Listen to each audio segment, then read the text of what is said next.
No Place to Hide, from Stalin's Daughter by Rosemary Sullivan.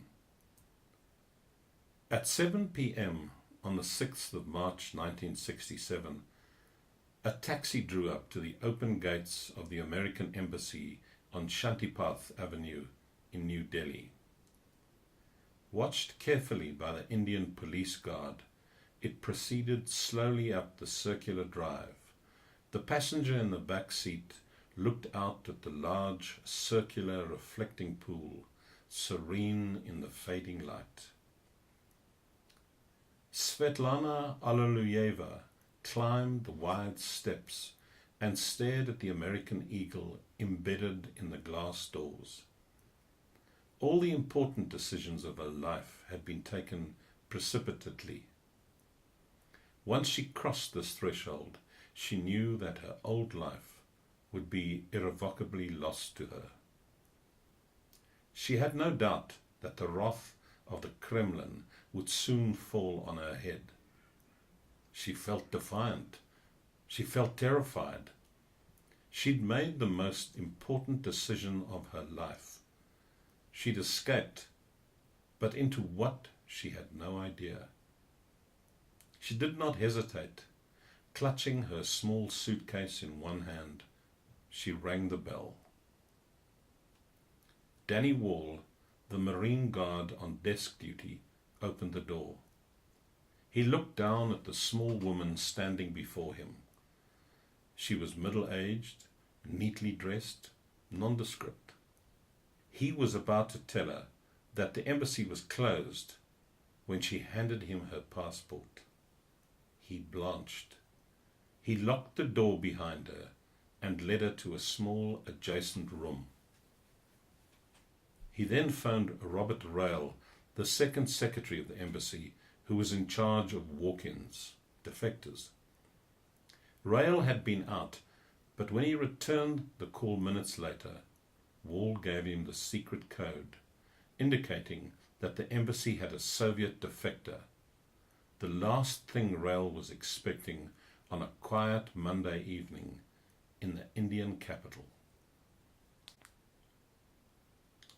When Rail arrived at the embassy at 7:25, he was pointed to a room where a woman sat talking with the consul, George Huey. She turned to Rail as he entered, and almost the first thing she said to him was, "Well, you probably won't believe this, but I am Stalin's daughter." Rail looked at the demure, attractive woman with copper hair and pale blue eyes, who stared steadily back at him. She did not fit his image of Stalin's daughter, though what that image was, he could not have said. She handed him her Soviet passport. At a quick glance, he saw the name: Citizeness Svetlana Iosifovna Alliluyeva. Iosifovna was the correct patronymic meaning daughter of Joseph. He went through the possibilities. She could be a Soviet plant. She could be a counter-agent. She could be crazy. George Huey asked, nonplussed, "So you say your father was Stalin, the Stalin?" While he waited for a response from Washington, Rail interrogated Svetlana. How did she come to be in India? She claimed that she had left the USSR on the 19th of December on a ceremonial mission.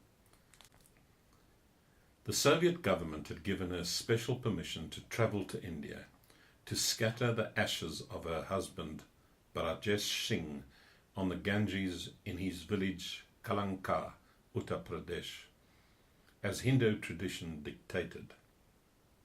She added bitterly that because Singh was a foreigner, Alexei Kosygin, chairman of the Council of Ministers, had personally refused her request to marry him.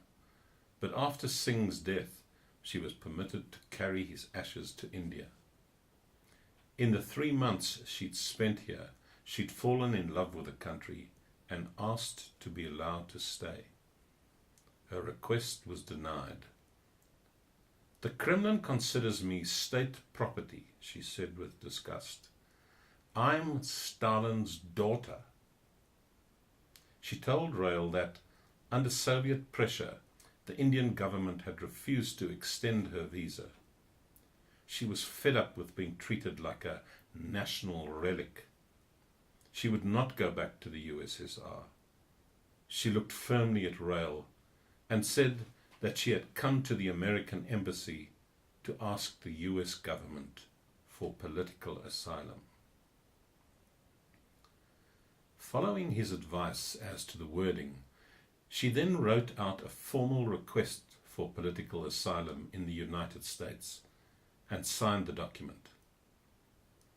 When Rail warned her that, at this point, he could not definitely promise her asylum, Svetlana demonstrated her political shrewdness.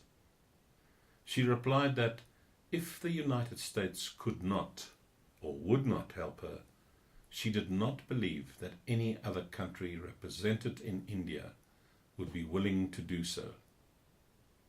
She was determined not to return to the USSR, and her only alternative would be to tell her story fully and frankly to the press, in the hope that she could rally public support in India and the United States.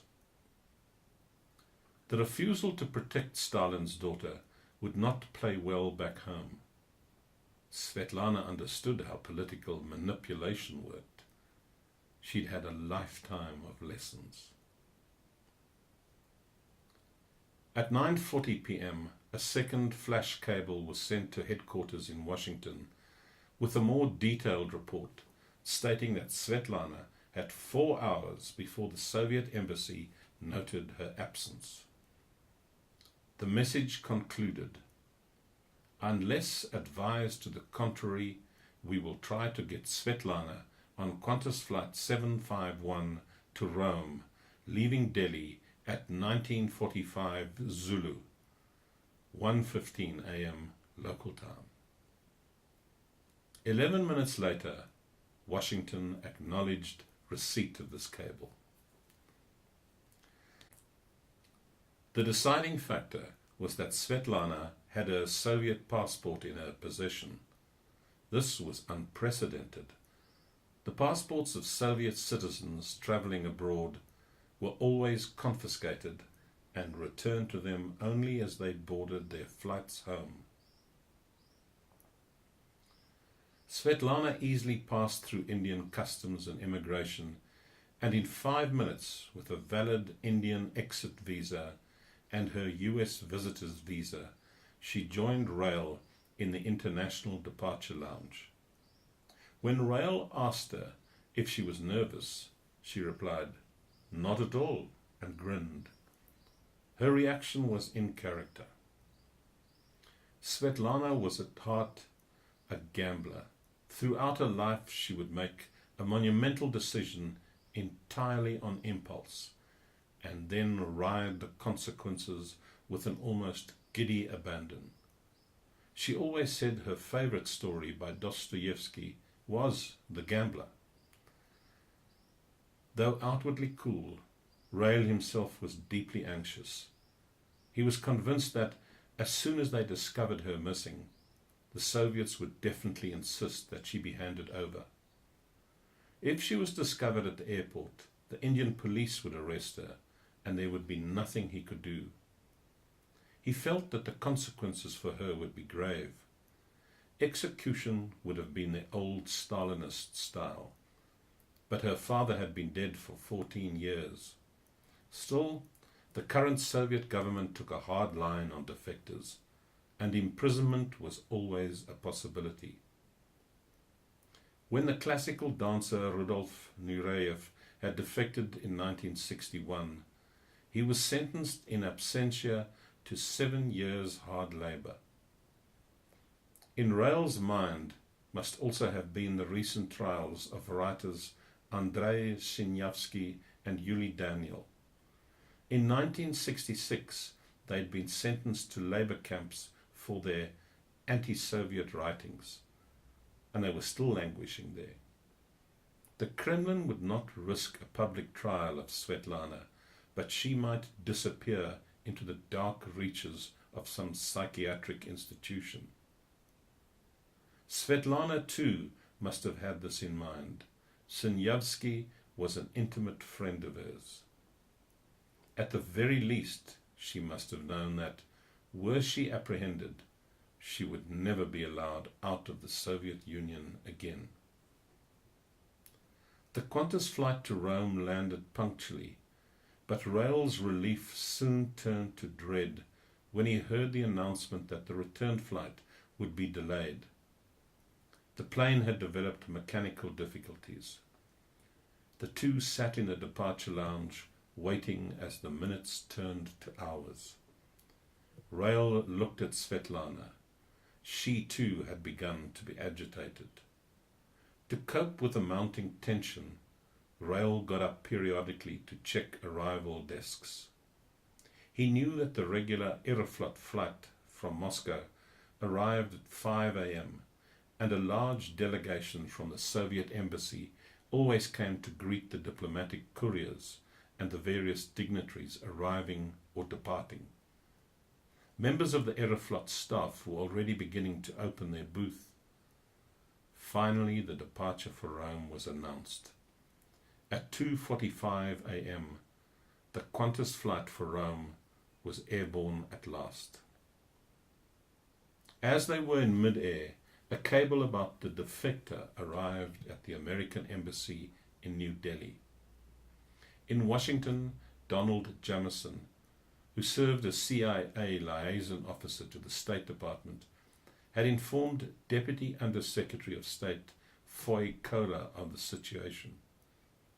Kohler's reaction had been stunning. He exploded. "Tell them to throw that woman out of the embassy. Don't give her any help at all." Kohler had recently served as American ambassador to the USSR and believed that he personally had initiated a thaw in relations with the Soviets. He didn't want the defection of Stalin's daughter, especially coinciding with the 50th anniversary of the Russian Revolution, muddying the waters. When the embassy staff read the flash cable rejecting Svetlana's appeal for asylum, they replied, "You're too late. They've gone. They're on their way to Rome." The staff had failed to check the status of the Qantas flight. Had they discovered that Svetlana and Rail were sitting for almost 2 hours in the airport lounge and could have been recalled, Svetlana would have been driven back to the embassy and kicked out. The whole course of her life would have gone very differently. But Svetlana's life always seemed to dangle on a thread, and chance or fate sent her one way rather than another. She would come to call herself a gypsy. Stalin's daughter, always living in the shadow of her father's name, would never find a safe place to land.